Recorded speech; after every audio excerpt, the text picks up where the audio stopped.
La principale caractéristique que recherchaient mes parents en acquérant le château Malartic-Lagraviere était la qualité de son terroir. Cette croupe avait gardé sa réputation. D'ailleurs, le château avait été classé en rouge comme en blanc en 1953. La première étape que mes parents ont mis en place a été d'arrêter tout insecticide, tout herbicide, le but étant de réexprimer à nouveau ce terroir dans sa plénitude, comme elle avait pu le faire dans la première moitié du XXe siècle. Donc avant que les résultats puissent être constatés réellement dans la qualité du fruit, ça a pris une dizaine d'années. On a commencé à ressentir une évolution dans la taille des grappes, dans la taille des baies, dans l'équilibre même du pied de vigne. Tout ceci, petit à petit, nous a amené à d'abord passer en agriculture raisonnée. Nous sommes ensuite allés en haute valeur environnementale, ce qui intègre non seulement, si je puis dire, le respect du terroir et les pratiques culturelles traditionnelles, mais aussi un impact environnemental plus global de la propriété. Donc en ayant tous ces outils à notre disposition, c'est-à-dire un terroir existant, mais les moyens de lui redonner la possibilité de s'exprimer et ensuite d'accueillir de la meilleure façon possible dans un chai qui nous permet de travailler au plus près, que demander de plus? Okay, so just to introduce the rest of the family, we have here, hello, Jeanne, our daughter, and here, hello, Alexandre. So the twins, they're now almost 16 in beginning of May. You want to say hello? Hello. Hello. Have a nice master class. A good tasting. You want to taste with us later? Maybe. Okay. Well, thank you very much. Thank you. Bye. Bye. Okay. So the family.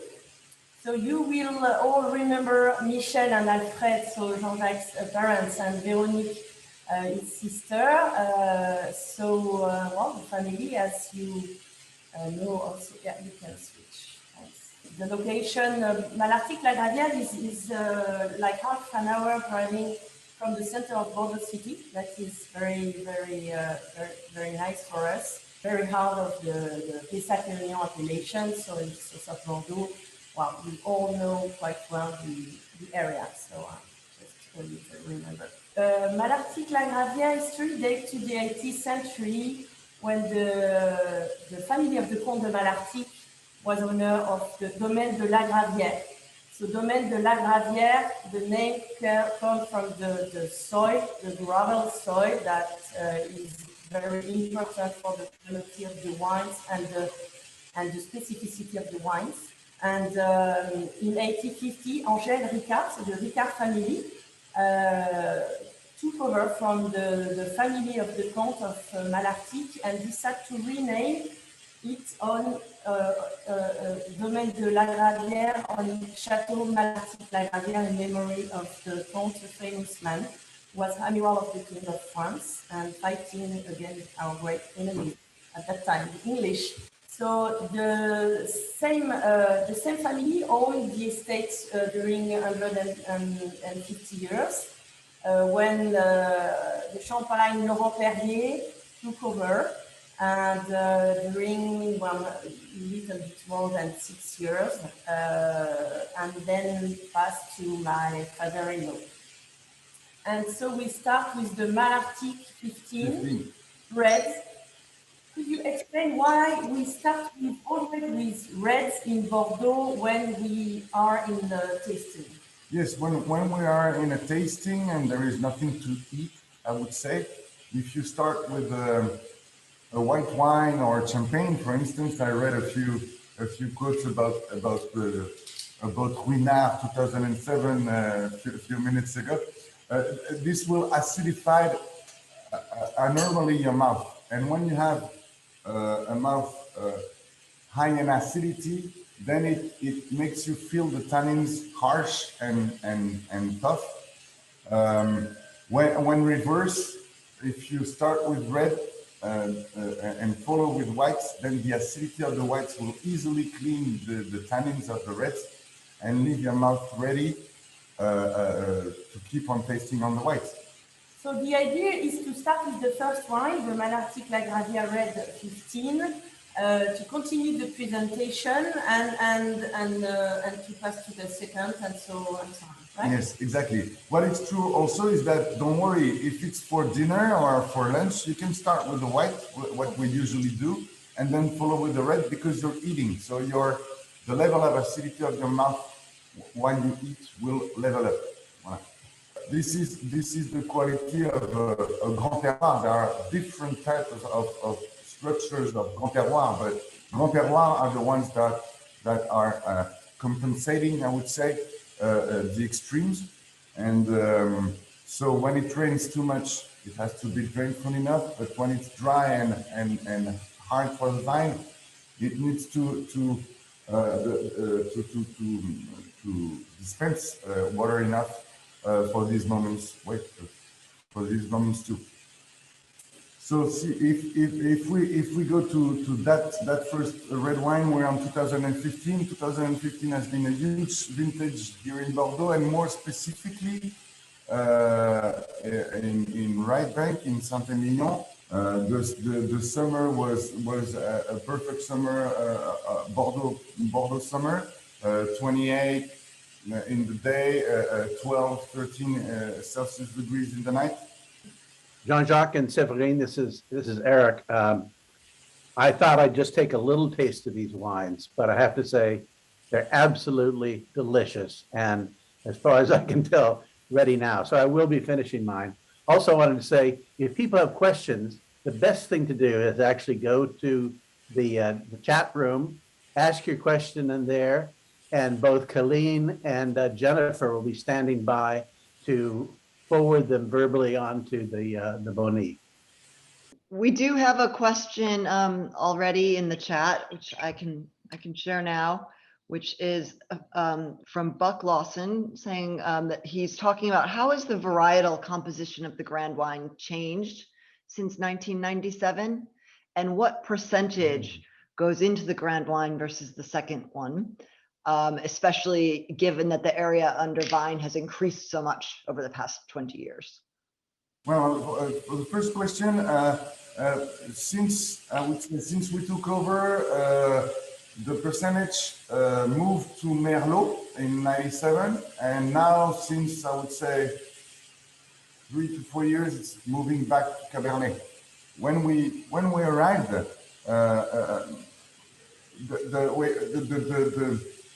the soil wasn't plugged. Everything was taken care of with herbicides and with chemical feeding, I would say, of the terroir. So all the root system was on surface. And when we arrived, all the roots were up there. So when it was raining, it was sucking a lot of water. When it was drying, it was suffering. And so definitely the bunches were bigger, less balanced, and the vines weren't taking profit of the health of the terroir, I would say. And so that's what they did, and by doing so, we managed to change that grapes. The bunches that were big before, they got smaller. The fruit got more vibrant, more intense in taste. And for instance, to give you an example, also we gain in acidity because of that serenity of the vine. And about the blend on this vintage, the percentage of first wine is about 40%, and the blend on this vintage is 53 Cabernet Sauvignon, 35 Merlot. We have it was a vintage where we put more Petit Verdot than usually we do. In this case 7%, and we had 5% of Cabernet Franc. Did you want to say anything about it while we taste, or just taste and do the poll? Don't take the sticker off yet. Don't take the sticker off. Just so everyone knows, we'll be asking about in the quiz what you think the dominant grape variety is, what you think the blend is of grapes, and the vintage, and then finally we'll see if you can identify. And here are the results. Most people that were able to get their votes in, 44% chose Malbec and Cabernet Sauvignon. Most people voted for DiamAndes de Uco Grande Reserve. Most of you went for blends with Malbec and Cabernet Sauvignon and Malbec Syrah. You all found Malbec. And yes, I must say there is some kind of Malbec typicity in this one. Well, I think that the results are very good because it's the DiamAndes de Uco Grande Reserve 15. Shall we go through Malartic 2010? Never a bad idea. Okay, parti. So 2010, all these tannins now after 10 years, a little more, are getting really soft, and you feel a lot of density and a lot of material in the wine. I mean, you almost feel it's creamy. I don't know if you have that feeling with me. The fruits are starting to get a little jam, so bringing a little bit of complexity. So now we could start on a wine like that age. I mean, if in 2015, for instance, or a younger wine, an 18 or something, it would be more on a steak, for instance, or a steak with a pepper sauce. Here we could start having food with more reduced meat sauce, recipes that are bringing more sucrosity because the wine has this velvety touch and this a little jammy fruit that brings a lot of sensation of sugar, even though there is no sugar, sucrosity. So here we're in the whites in Malartic. So as was saying, Severine, we're also classified in white, but white is a small production in our case. So it's less than 15% of the entire production of the chateau, and great whites able to age are not that known in Bordeaux because there are not that many, but I think they're interesting to discover because they have really a lot of personality.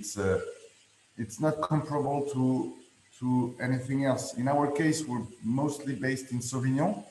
We have a little bit of semillon, and in this 16 it was 15% of semillon, 85 Sauvignon. So we're not aiming at expressing the grape variety in this case. Again, even at that stage when the wine is still young, it becomes more and more difficult. And after 5, 6 years, 7 years of aging, almost impossible to, at least for me, to recognize the grape variety. But when they're young like this, we're not trying to express that cat pee everybody knows about the Sauvignon Blanc, but more about white fruit, white peaches, white flowers. You'll have some little hints, sometimes from the semillon of apricot, but usually when they're young, it's more the Sauvignon that dominates. When they get a little older, if you have the patience to wait for some of the balls of your case, then after 7, 8 years, that fresh fruit will become a little jammed, the same than in reds. So that white fruit will become a little more yellow fruit. That white peach will become more yellow peach. Okay, and then you will start having some beginning of roasted almonds, roasted dry fruit. I don't know how you say that. Roasted nuts in general. And when they get more to 15 or to 20 years old, they get some hints of honey, hints of roasted apricot. And then we opened at the Academy dinner in 2015 a 1945 white. And at that stage, it's like saffron, like an old sauterne, huh? Saffron, caramel made with salted butter. So voila. So depending on that's an 89, but so in this range, that's when how you adapt with the food. When they're young and that fresh fruit, it's more grill fish, and when they get older, well, you go from to fishes with sauce, and then maybe to a white meat with a creamy and mushroom sauce or poultry. I had a question from Don Quam about your second, Lecomte de Malartic. If he just wondered if you could talk a little about that. They're having that their Parlement along with the Malartic-Lagraviere Blanc. Usually it's more Merlot. You have between 75 to 80% Merlot in these last vintages. It's a wine that you will be able to open earlier. It's juicy and on the fruit. I think it's a very nice compromise, because it's the little brother, I would say. So it's in the same style than the great wine in terms of finesse of tannins at the end, but has maybe a little more comment dire, maybe when they're young it's sexier if you can say it like that than the Malartic. Malartic you need to Malartic you need to wait a little bit and to dig it to discover all its personality. The Reserve is usually a little more appealing when they're young. To me, it has a little bit of that earthiness, a little bit of that. I've got a lot of experience with Malartic-Lagraviere going back to when I first, 1970s. All right. One of my first wines when I first started wine in 74 was the 64, both the red and the white, which is not a good vintage, but it was inexpensive. I was in college, it was inexpensive. And that was really one of my first Bordeaux's. 64, yes, I think it's not that good vintage, but no, as a student, and I didn't know the difference anyway.